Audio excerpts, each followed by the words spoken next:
আমরা সকলেই একমত যে গণমাধ্যম ব্যবস্থাপনার ক্ষেত্রে একটা একটা অরাজকতা বিরাজ করছে এবং সকল অংশীদাররাই একমত যে আমাদের সকলের সর্বসম্মতভাবে এখানে একটা গ্রহণযোগ্য একটা রেগুলেশন থাকা দরকার, নট নিয়ন্ত্রণ, রেগুলেশন, যেটা আমাদের সকলের স্বার্থকে সংরক্ষণ করবে।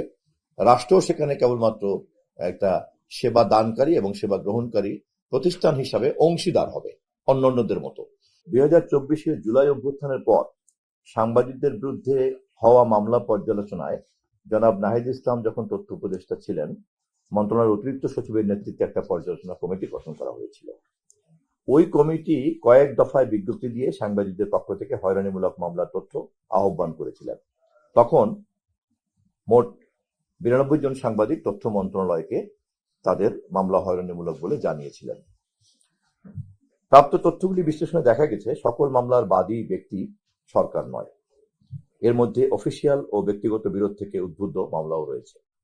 ঢাকার বাইরের মামলাগুলো বেশিরভাগ ক্ষেত্রেই স্থানীয় বিরোধজনিত।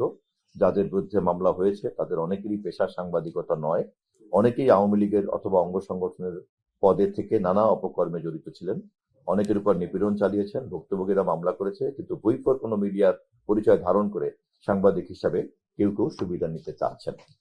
এই বিগত সরকারের এই অভিজ্ঞতাটাও আমরা উত্তরাধিকার সূত্রে পেয়েছি। রাষ্ট্রসহ সকল অংশীদারদের সেবাটা নিশ্চিত করার জন্য এবং একটা ইউনিফর্ম রেগুলেশনের মধ্যে রাখার জন্য আমরা একটা মিডিয়া কমিশন গঠন করতে প্রতিশ্রুতি ঘোষণা করেছি।